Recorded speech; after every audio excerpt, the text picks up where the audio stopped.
Today's lesson is single transformations in Workplace and Apprenticeship 30.5. We can move shapes on paper or in a computer program in an infinite number of ways. You can move them side to side or up and down.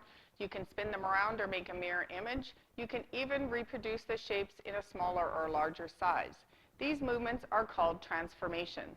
Now we see transformations in the real world, in quilts, in tile patterns on the floor in your bathroom. We see them in clothing. You see patterns all over the place once you start looking. A translation is a horizontal or vertical movement of a shape or an object. The game of chess is a good example of a translation.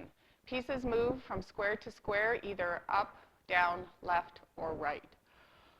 So all of these would be examples of a translation. Basically, you're sliding the shape. It stays in the same direction. You're just sliding it from place to place. So this translation slid over and down. Okay? In leaves, these ones slid down and down and down and repeated the pattern. A rotation is a movement of a shape or an object around a fixed point. Giant wind turbines, discs on a turntable, or propeller blades are examples of rotation. In order to describe a rotation, you need to know the center of the rotation and the degree of rotation.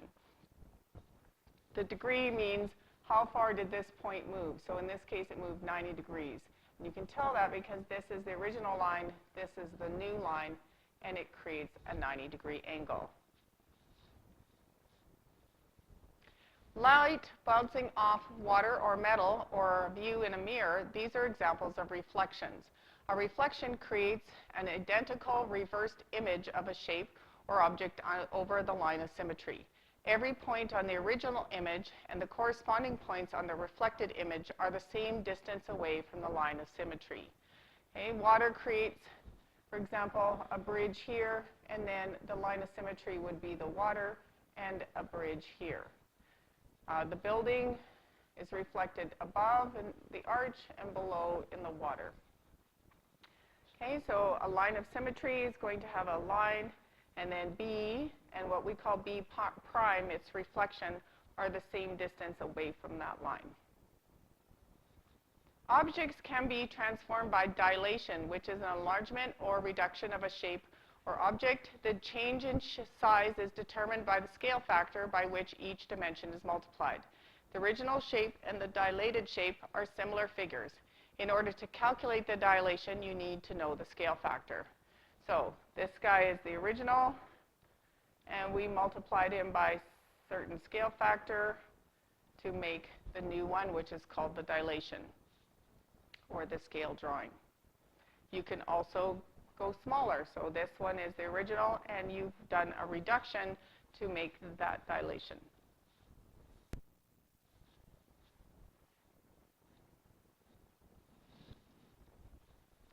Designers, artists, bricklayers can use the repeated pattern created by translations, rotations, reflections, and sometimes dilations to create a design.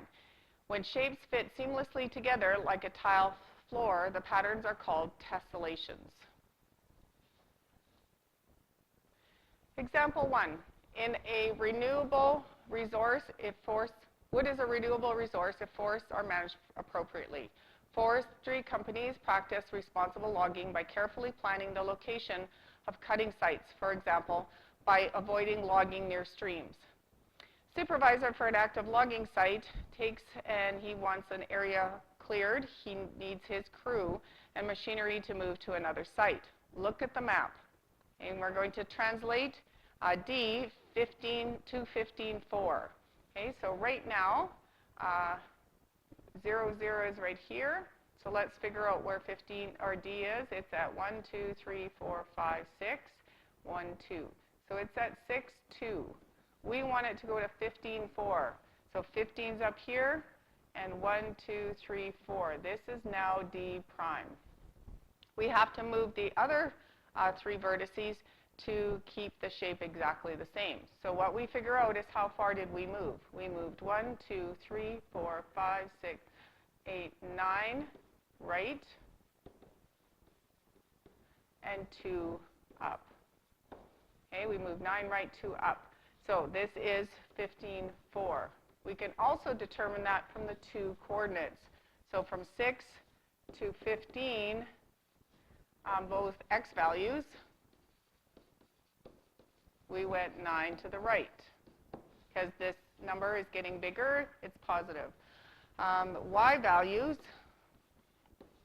went from 2 to 4. So we went 2 up.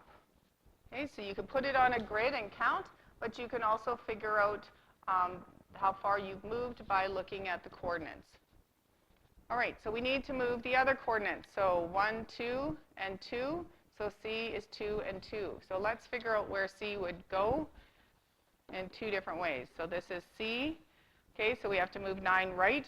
So we're going to take 2 plus 9. So it's going to be at 11. And we're going to do this one too. The y is 2 plus 2, and it's going to become 4. So our new point is going to be 11 and 4. Let's count it out as well. 1, 2, 3, 4, 5, 6, 7, 8, 9, 10, 11. Sorry, we have to just count 9 or 11 points from the corner. 1, 2, 3, 4, 5, 6, 7, 8, 9, 10, 11, and 4 up. 1, 2, 3, 4. That one's C prime. A, the original, is 2, and then 1, 2, 3, 4, 5, 6, 7, 8. It's 2 and 8. We're going to add 9 and 2. We're going to get 11 and 10. Okay, so 11 is here. We're going to go up to 10, which is here. So this is A prime. And B is going to go over 1, 2, 3, 4, 5, 6, 7, 8, 9, and 2 up to go in here. So our new shape has now been translated. Right, assignment is in your workbook, Build Your Skills, page 221 to 223, and also attached to this booklet of notes is Blackline Master 6.4, just a few more practicing with coordinate planes.